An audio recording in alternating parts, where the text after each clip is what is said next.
Boa noite a todos. Que bom que nós estamos aqui na casa do Senhor, nessa quarta-feira, dia dedicado para nós orarmos. Já passamos o nosso momento gostoso, né? Eu sempre não me canso de dizer que é muito gostoso poder estar em grupos menores dentro dessa igreja, onde as pessoas podem se conhecer, ouvir os pedidos, dificuldades uns dos outros, onde nós podemos compartilhar um pouquinho do nosso calor humano com os outros também, né? E agora nós vamos abrir a palavra do Senhor. Eu quero convidar você, antes de nós abrirmos a palavra, para fecharmos o olho, ou os olhos, e orarmos ao Senhor. Senhor Deus e Pai, nós temos estado diante do Senhor nessa noite, unidos em oração, rogando, Senhor, pelos problemas que nós enfrentamos aqui nessa terra, pelos nossos sonhos ideais e também, Senhor, pelos nossos sonhos espirituais. Já temos sentido, Senhor, nessa noite, como é gostoso estar aqui na sua casa, diante da sua presença, ter os seus anjos conosco, nos guardando, nos guiando. Queremos, Senhor, sentir o seu Espírito nos motivando, enchendo a nossa alma de gozo, de alegria, mas principalmente de fé e de confiança de que tudo está nas suas mãos. Senhor, olha para nós quando nos sentimos pequenos, incapazes. Coloca em nós, Senhor, o seu poder e a confiança. E agora, ao abrirmos a sua palavra, fala conosco mais uma vez. Em nome de Jesus, amém. Como nós anunciamos, nós estamos começando hoje uma série de quartas-feiras, baseadas nesse livro aqui, que se chama Alcance Poder. Esse livro, ele é uma produção independente, então você não vai encontrar na loja da casa, nem nas livrarias, mas nós temos aí na nossa loja, né, ou aqui no guichê missionário, como a gente diz, né? No corredor aqui, a primeira porta à esquerda. E ele é um manual que ensina como ter comunhão com Deus. É um livro bastante inspirado, tem muitas citações bíblicas, né? E de outros livros também, do Espírito de Profecia. E a gente não tem muitos, tem alguns só ali, e valeria a pena para essa série de quartas-feiras que nós vamos ter, aproximadamente umas 15 quartas-feiras. Nós não vamos ficar lendo o livro, mas vai ser baseado nesse, nós vamos usá-lo como um manual, tá bom? Alcance Poder. Eu quero convidar você para abrir a Bíblia em Mateus 11, 28. Mateus 11, 28.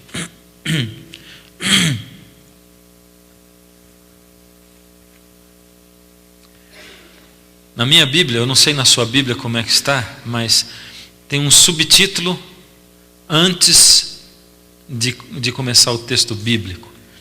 Eu não sei como é que está aí, mas aqui na minha está assim: vinde a mim. Está isso aí também? Vinde a mim. Quem que está dizendo isso aqui? É o Senhor Jesus, né? Vinde a mim. Isso aqui é um convite? É ou não? É uma ordem? É um convite. E ele diz: vinde a mim, todos os que estáis cansados e sobrecarregados, e eu vos aliviarei. O mundo anda cansado, né? As pessoas trabalhando desvairadamente, estudando. Eu fico desesperado ao ver. Outro dia eu estava assistindo o Plugged aqui, no sábado à noite, e aí o entrevistado estava mostrando que o salário das pessoas hoje, o gráfico mostra que o salário deles cresce à medida em que eles estudam mais tempo. Ou seja, quanto mais tempo. Quando a pessoa tem 15 anos de estudo, isso da faculdade em diante, o salário é melhor ainda, no geral. E eu fico desesperado ao ver isso. porque essas pessoas estão trabalhando muito para estudar, e depois que eles se formam, eles continuam estudando e trabalhando, e na maioria das vezes eles constituem família, e continuam com a família, e trabalhando e estudando ainda, e as pessoas acabam não tendo tempo para nada, chegam no final de semana cansadas, e Jesus diz assim: vinde a mim todos os que estáis cansados. Esse é um convite para quem? Para alguns? Para todos. Vinde a mim todos que estáis cansados e sobrecarregados. Será que você teria uma outra palavra que seria não é um sinônimo, né, mas que poderia ser usado no lugar disso que Jesus quis dizer para sobrecarregados, que se encaixa muito bem na situação que a gente vive hoje nesse mundo? Mas vocês falaram quase em coro. É exatamente isso. Venham a mim, vocês todos que não têm tempo para nada, estão exaustos de trabalhar, de estudar e que vivem estressados. Venham a mim. E eu vou dar para vocês o quê? Alívio, descanso. A minha grande pergunta é a seguinte: e você que tem vindo a Jesus, tem tido alívio e descanso? Tem tido? Ou nós estamos aqui ainda, como uma mulher uma vez me disse assim: pastor, eu estou decepcionada com a igreja. Eu estou batizado aqui há 5 meses.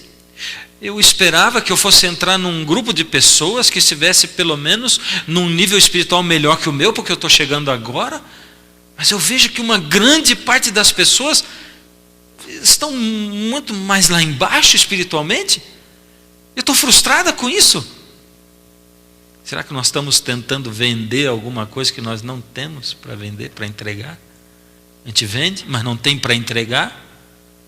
E nós estamos ainda esperando o dia em que nós vamos ser aliviados, em que nós vamos ter o nosso estresse, a nossa canseira aliviada por Jesus, porque nós ainda não descobrimos qual é o caminho para isso.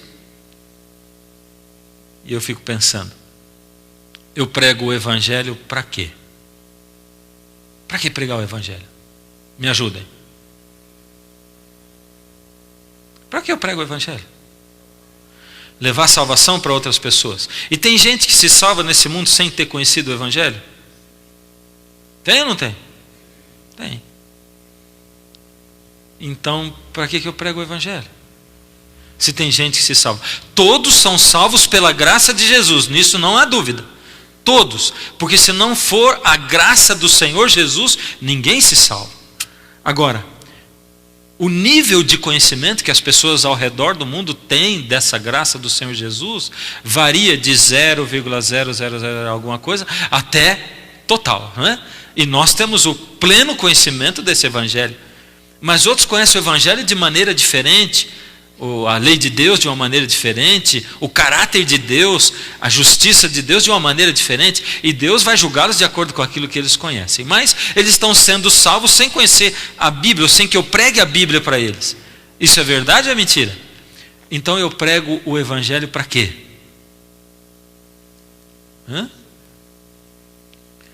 Eu prego para que as pessoas sejam mais felizes. Porque quando o evangelho entra na vida de alguém, essa pessoa recebe a luz do evangelho, e conhecereis a verdade, e a verdade vos libertará. Que é uma sensação melhor do que a sensação de liberdade. Eu vim para que tenhais vida, e vida em abundância. Jesus está dizendo assim: eu vim para vocês viverem essa vida aqui com abundância, uma vida gostosa mesmo. Eu vim para vocês serem felizes já começando nessa terra, não para esperar só o céu. Eu quero que você seja feliz aqui já, começa a ser feliz aqui. E aí a grande pergunta é assim: mas e eu sou feliz aqui já? Porque se eu não sou feliz, está faltando o essencial da palavra, que é o Senhor Jesus.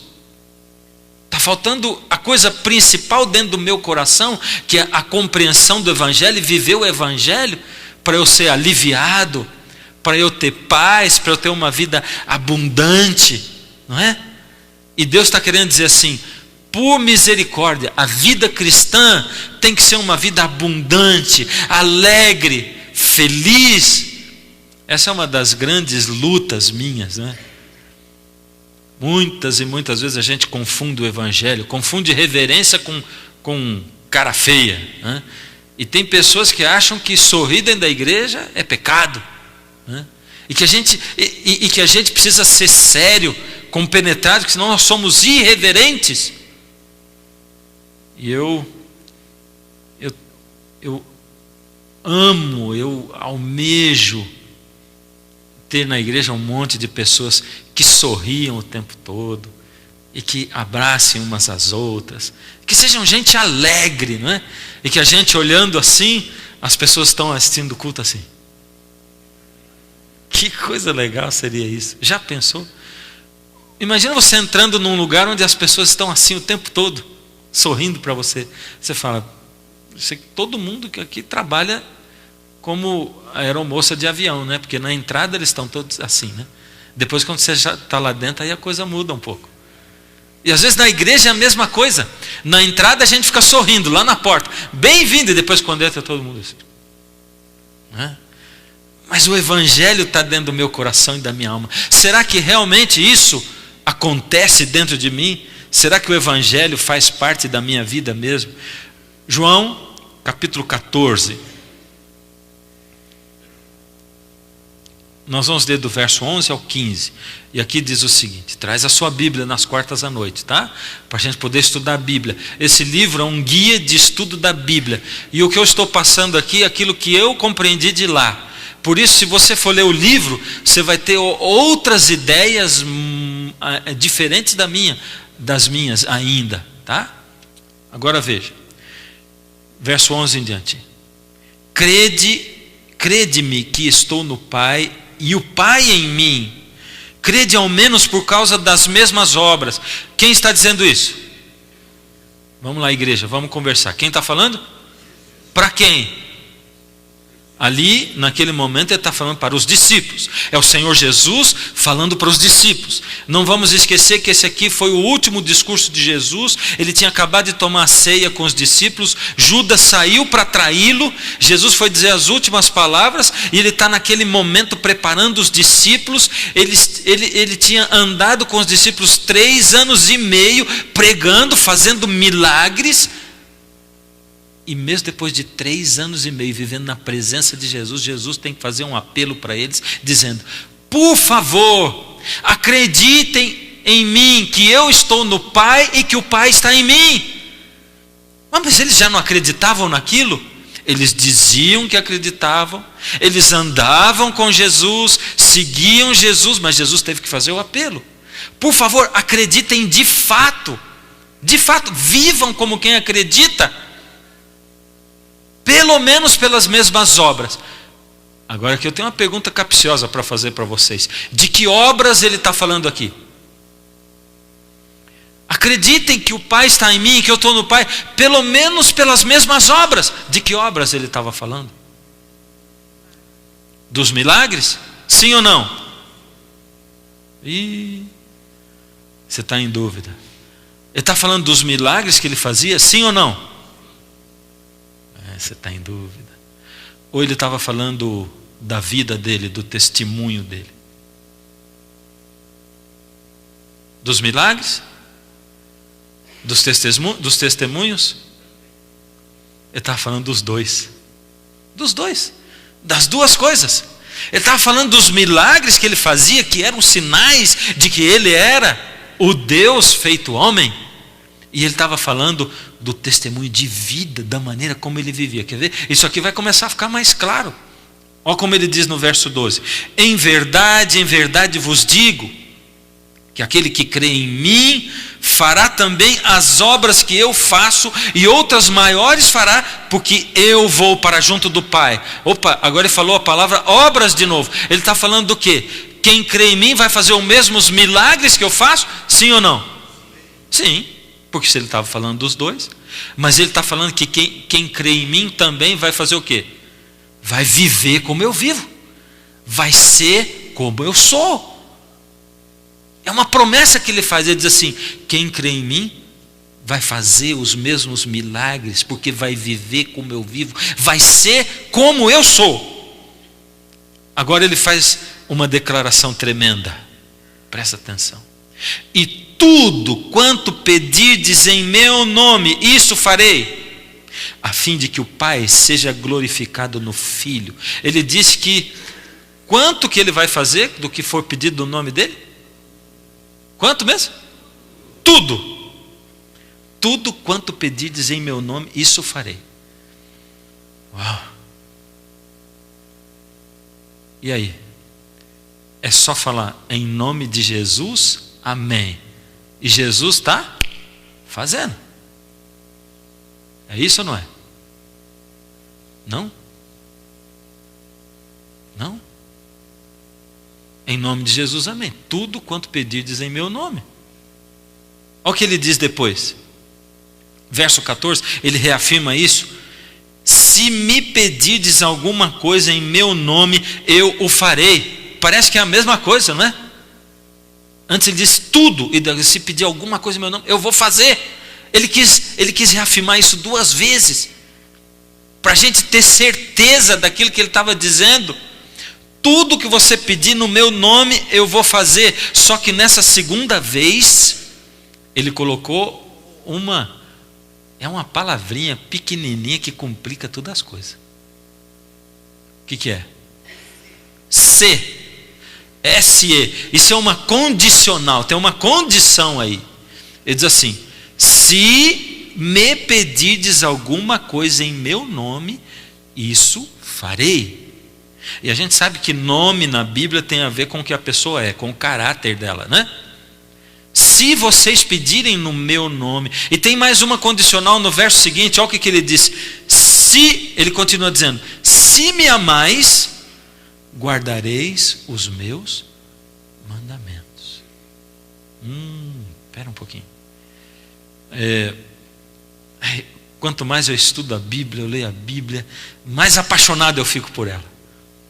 Porque não existe limite de conhecimento do poder e da pessoa do Senhor Deus. Olha o que Jesus está dizendo: o que vocês pedirem no meu nome, eu vou fazer. Antes ele diz assim: acreditem que eu estou no Pai e o Pai está em mim.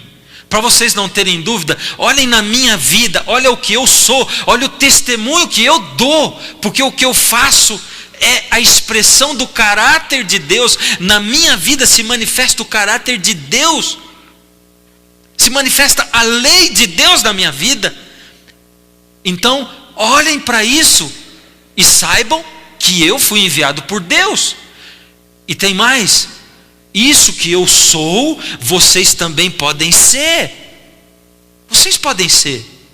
Se vocês não conseguem, peçam para Deus, porque tudo quanto vocês pedirem em meu nome, eu vou fazer, se vocês também expressarem na vida de vocês o caráter de Deus. Se me amais, guardareis os meus mandamentos. Certo? Isso me responde a uma coisa tremenda, uma pergunta que inquieta a alma da gente. Vou fazer umas perguntas antes. Você acha que Deus atende, ou Deus ouve a quantas orações que nós fazemos? Todas. Deus atende quantas orações que nós fazemos? Quantas? Quantas? Todas. Deus atende segundo a minha vontade, aquilo que eu pedi, quantas orações que eu faço? Quantificar isso aí fica mais complicado, né? Mas Jesus já disse aqui o quanto. Algumas pessoas têm a ideia de que fé é uma força de vontade tão grande que eu desenvolvo, capaz de mover a vontade de Deus para que Deus faça aquilo que eu peço. Jesus aqui está dizendo outra coisa. Jesus está dizendo aqui que fé É aquela coisa que move a minha vida tanto e que promove uma transformação tão grande no meu coração e na minha alma, que começa a me fazer ficar parecido com Deus e que o meu caráter fique parecido com o dele. Por isso, a minha vontade vai se tornando parecida com a vontade de Deus. E quando eu peço para Deus que seja feito de acordo com a vontade dele, a minha vontade já está parecida com a dele. E aí Deus atende mais as orações daquele que tem a vontade parecida com a vontade de Deus. E esse processo se chama santificação. E ele leva quanto tempo mesmo? Ele leva a vida inteira. Ele leva a vida inteira. Mas na verdade, a santificação é: eu me separo para Deus, e Deus vai me transformando a minha vontade, e a minha vontade vai ficando parecida com a vontade de Deus. Alguma vez você já se sentiu assim, incomodado de ter que orar em alguma situação? Já se sentiu incomodado? Veja, não é impelido a orar, mas é incomodado. Ora aqui para nós, você se sentiu incômodo. Já se sentiu assim? Pense assim, dentro de uma casa de família e tal, e você foi fazer uma visita especificamente a alguém, e tem alguém da família ali, e antes disseram assim: olha, poxa, está aí nessa situação, está meio doente, mas olha, fuma, bebe, e vai nas noitadas e tudo, e está aí, né, tem um problema de saúde, ora por ele aí, para ele sarar. E na mesma hora na cabeça da gente vem o quê? Puxa vida, mas eu vou orar para Deus, mas Ele também pode fazer alguma coisa. Muitas dessas coisas Deus não precisa agir, Deus não vai fazer aquilo que nós podemos fazer. Se Ele primeiro largar o cigarro, se Ele largar a bebida, se Ele colocar algumas regras, as coisas já vão melhorar sim. Algumas vezes a gente se sente assim, incomodado de fazer oração. Imagine você numa festa de casamento, e eles acabam de servir as bebidas e tem um monte de uísque na mesa, e alguém diz assim: agora o irmão fulano vai fazer uma oração pedindo para abençoar o alimento. Aí você vai dizer assim: Senhor, obrigado pela pinga, né? Transforma isso aqui em água, não água ardente, em alguma outra coisa, né? Água mineral, por favor, porque não está dando a coisa, né? Algumas vezes a gente se sente assim, né? Incomodado de ter que orar numa situação dessa. Bom, porque Deus dá pelo menos o mínimo de senso para a gente. Algumas vezes quando você vai orar para alguém, Deus pode dizer assim: ora, estende a mão, clama, porque eu quero curar essa pessoa. Era exatamente assim que acontecia com os discípulos. Porque quando Pedro e João estavam passando na entrada do templo, e o homem disse: uma esmola pelo amor de Deus, o aleijado. E ele disse: eu não tenho nem ouro e nem prata, mas o que eu tenho eu te dou, levanta, toma a tua cama e anda. Isso não foi da simples vontade de Pedro para dizer aquilo para ele. Deus tocou no coração dele e o impeliu, o compeliu a dizer aquelas palavras. Deus disse: profere a bênção, manda ele levantar, porque eu vou fazer com que ele se levante, eu quero operar esse milagre, por isso fala em nome de Jesus. E ele orando em nome de Jesus, então aquele milagre aconteceu. Era Deus tocando o coração do discípulo. É isso que Jesus está dizendo: quando vocês começam a viver uma vida separada para mim, quando eu toco a vida de vocês, vocês começam a se aproximar de mim, eu vou transformando a vontade de vocês, eu vou fazendo a vontade de vocês ficar parecida com a minha vontade. Você conhece alguém que tem sido transformado? A minha maior tristeza é ver pessoas que vivem ano após ano, entra ano e sai ano, mas elas não parecem estar sendo transformadas. Vivem ainda escravas dos mesmos problemas, defeitos, falta de visão espiritual. E é incrível como é que muitas vezes a gente, um tempo atrás eu estava na casa de uma pessoa, não aqui em Curitiba, num outro lugar. E aí alguém estava dizendo assim, puxa, eles estavam falando, né, dos conhecidos, viu fulano, como é que subiu na vida, cresceu, olha, ele fez isso, olha, já está com isso, tem aquilo, aquilo outro, e foi dizendo das conquistas materiais que a pessoa fez, né? Do meu lado estava uma outra pessoa também da mesma cidade, uma pessoa que não conseguiu tantos bens, pelo contrário, a vida financeira dele tem sido uma derrocada, ano após ano, entra ano e sai ano, e uma vida de luta, uma luta terrível para conseguir manter o mínimo indispensável ali, uma coisa tremenda. Na mesma hora que as pessoas comentavam aquilo, eu fiquei pensando comigo, e como eu conheço aquele a quem eles estavam elogiando, e aquele que não estava elogiado, e que eu sabia que na hora em que eles estavam elogiando, porque eles são contemporâneos, eu sabia que esse do meu lado, ele estava sentindo no fundo da alma dele, puxa, estão falando do outro, e eu tenho certeza, se eles estão citando o outro pelas conquistas, eu não sou nem lembrado, porque eu sou um nada. E foi dito e feito. Depois de um tempinho, ele comentou comigo e disse, puxa, eu me senti um nada ali naquela hora. Exaltaram o outro porque ele conquistou isso. O que eu fiz da minha vida? Não consegui fazer nada até hoje. A gente tem a mesma idade. E eu, na mesma hora em que eles falavam, eu pensava assim, espiritualmente, esse aqui tem crescido um monte. E aquele estagnado, rodeado de bens materiais, rodeado de conquistas nesse mundo, mas não tem crescido nada espiritualmente. Ainda apegado nos bens, nada ligado com Deus, não cresce o amor dele pelas pessoas, continua falando mal dos outros, comentando da vida alheia, continua, e aquilo tudo passou na minha mente, eu não disse nada, mas lá no fundo da minha alma, eu pude depois dizer para o que estava do meu lado, disse, você tem crescido espiritualmente, olha que crescimento nisso, você tem aprendido com isso, sem comparar com a outra pessoa, você tem crescido espiritualmente. O crescimento para Deus é diferente, né? Quero convidar você a abrir o último texto dessa noite. Romanos 13, verso 8 ao 10. A ninguém fiqueis devendo coisa alguma. Jesus tinha terminado o outro texto dizendo o quê? O que mesmo?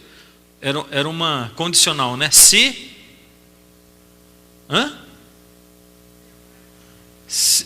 me amais, guardareis os meus mandamentos. Agora vamos ver. Verso 8. A ninguém fiqueis devendo coisa alguma, exceto o amor com que vos ameis uns aos outros. Pois quem ama o próximo tem cumprido toda a lei. Vai e volta, acaba caindo no mesmo lugar, né? Vocês querem mesmo guardar os meus mandamentos? O princípio dele é o amor. Amor a quem? Amor ao próximo. Amor ao próximo. Essa é a maneira como você pode saber se você está sendo santificado. O quanto você ama do próximo? Quanto? Quanto você se preocupa com as outras pessoas? Quanto você abre mão daquilo que você quer pelo que o outro quer? Já começa na sua casa? Com seu cônjuge, com seus filhos? Quanto? Quanto você está disposto a abrir mão do que você pensa pelo que o outro pensa? Isso vai para dentro da igreja? Quanto você está disposto a não comentar da vida alheia? Quanto? E Jesus fecha. Verso 10. O amor não pratica o mal contra o próximo. De certo que o cumprimento da lei é o amor. É o amor. Que Deus maravilhoso, não é? Um Deus que nos ensina dia após dia. Aprendemos com Ele o que é realmente viver o que Deus vive ou como Jesus viveu.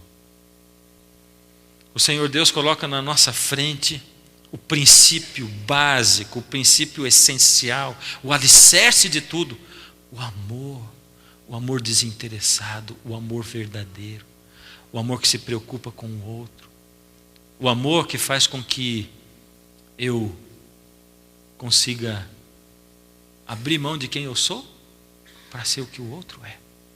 O amor de verdade. E nele se resume toda a lei. O que adianta eu passar a minha vida inteira medindo esse ou aquele mandamento, se eu não consigo amar? Amar de verdade. Se eu não consigo perdoar, se eu não consigo conviver com as pessoas, que adianta? Nessa noite, o Senhor Deus nos chama para olharmos onde está o verdadeiro poder. O verdadeiro poder. O verdadeiro poder está em viver a vida que Jesus viveu. E ao vivermos a vida que Jesus viveu, nós vamos poder ser úteis para as outras pessoas, inclusive operando os mesmos milagres que Jesus operou. Depois de vivermos como Ele viveu, operarmos na nossa vida as obras dele, aí nós vamos poder operar também milagres através da oração e da intercessão. Aliás, como é que acontece a intercessão? Deus conhece todo mundo. E Deus ama aos outros mais do que eu amo, é ou não é? Será que Deus ama a minha mãe mais do que eu amo a minha mãe? E ao meu filho, Deus ama o meu filho mais do que eu amo o meu filho? Sem dúvida. E Deus conhece a vida dele melhor do que eu conheço também? Então por que eu tenho que orar pelo meu filho? Se Deus conhece e Deus ama, para que eu orar pelo meu filho? O que acontece no mundo espiritual que eu tenho que interceder por alguém? Como é que isso funciona? Esse vai ser o nosso assunto da semana que vem, na próxima quarta-feira. Como é que funciona o mundo espiritual? Por que Deus diz assim, intercede por ele, ora por ele? De que maneira Deus age e por que Ele me pede para fazer isso? O Senhor Deus quer operar uma obra muito grande nesse mundo, hoje. Mas Ele quer começar na minha vida, no meu coração, na minha alma. E se eu não estiver aberto para que o amor do Senhor entre na minha alma e eu siga o caminho dele, aquilo que Ele traçou, não tem como o mundo ser afetado. Eu fico feliz porque o Senhor, Ele tem operado uma obra maravilhosa dentro dessa igreja, chamando a atenção das pessoas para terem comunhão com Ele, chamando a atenção das pessoas para terem amor uns pelos outros, nos chamando para despertarmos nesse tempo que é tempo de despertamento. Ele chama a todos, mas, como em toda a história desse mundo, infelizmente nem todos escutam, ouvem, mas não escutam. E aqueles que escutam, tomam a sua decisão de seguir o bom pastor. Que o Senhor Deus haja na sua vida. Ele é um Deus maravilhoso. Ele é um Deus único, sem igual. É o único Deus.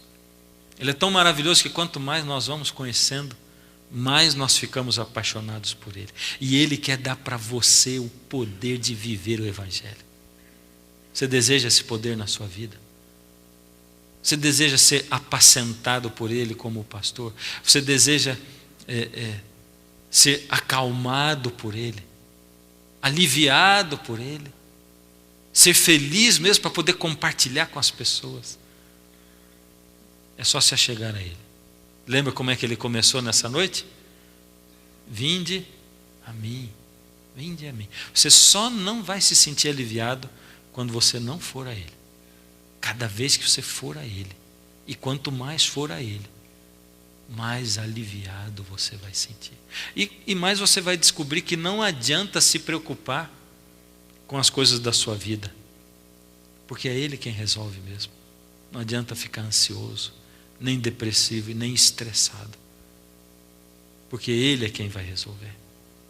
Ainda hoje alguém me disse assim: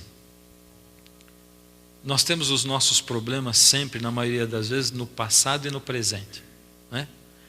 A gente vive pensando nas coisas erradas que a gente acabou de fazer ou que fez atrás, e naquilo que a gente está colhendo hoje, e preocupado com o que vai acontecer, e a gente deixa de ver o presente. O presente é gasto preocupado com o passado e com o futuro. esquece o passado e não pensa no futuro. E você vai viver o presente sempre confiando em Deus, porque o passado ninguém muda e o futuro a Deus pertence. Esse Deus maravilhoso. Coloca a sua vida nas mãos do Senhor. Entrega o caminho ao Senhor, confia nele e Ele vai fazer tudo mais. Fecha os olhos, vamos orar juntos. Deus amado, quero entregar, Senhor, a minha vida nas suas mãos. Quero entregar o meu caminho ao Senhor, confiar no Senhor, deixar com que o Senhor opere segundo a sua vontade. Quero entregar, Senhor, como intercessor a vida daqueles aqui dentro que hoje desejam fazê-lo, que desejam amar, Senhor, que desejam olhar para o Senhor e aceitar a sua vontade na vida deles. Aqueles que desejam aceitar a sua justiça, que o Senhor seja o juiz. Aqueles que desejam aceitar o seu perdão e a sua misericórdia. Senhor, o Senhor promete para aqueles que assim o fazem, que o Senhor os protege e que nenhuma praga vai cair, nada, nenhum mal os atingirá. Amém por isso, Senhor, porque sabemos que o mal não nos pode atingir quando nós estamos apegados ao Senhor. Ajuda-nos, Senhor, a ficarmos apegados ao Senhor, porque somos tentados a não fazê-lo. Permanece conosco esta noite, em nome de Jesus. Amém.